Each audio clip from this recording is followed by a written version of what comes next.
All right, well, let's move on to another one of our integrators, which is Global Payments, and some of the services they provide, particularly when it comes to POS. So you can, in EverLogic, I know you can manually key in a customer's credit card and process the payment that way, or you could use a processor with Global Payments. So let's go into how Global Payments works with EverLogic. Okay, yeah. So I'll pull up an invoice here and we'll kind of talk about it a little bit. So Global Payments is our preferred processor, and how it works is essentially in EverLogic, when you go to, like if I'm going to sell something, for example, either in parts or service, or if I'm going to take a deposit. So instead of me clicking down in here and telling the system, hey, I took an Amex or I took a Visa or whatever, if I just click the credit card, process credit card charge,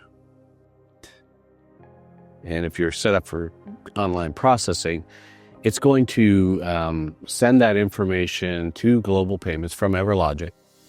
And then Global Payments is going to send that down to a device that's going to be sitting at your dealership. So instead of it's not actually using or storing anything in EverLogic, it's just literally sending information to Global Payments. We're saying, hey, there's a sale here for $3,210. It's going to send it down to your Global Payments Genius device or whatever device that they provided you. And then the customer is going to be able to use whatever payment method they want. So with a lot of these new devices, you can use Apple Pay or Google Pay or whatever that device is capable of and what accounts you have set up.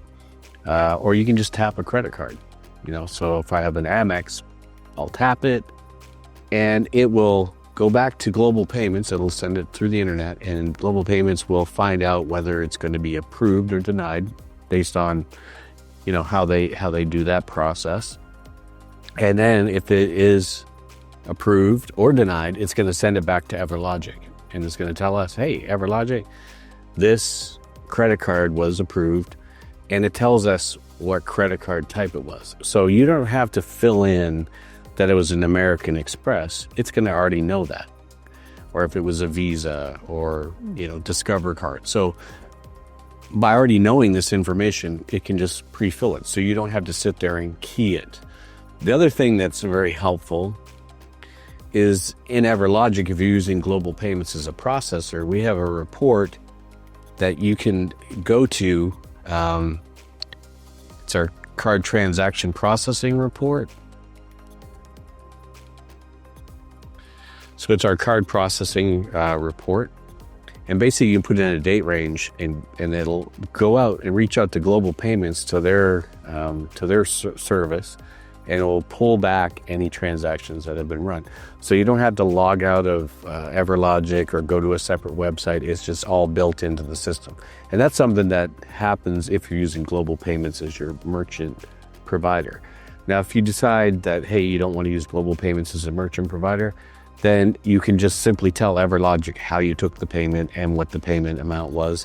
So if you have a terminal or some other device that you're processing payments through, you can continue to do that. You just have to tell EverLogic how you took the payment so that we can cash the invoice out.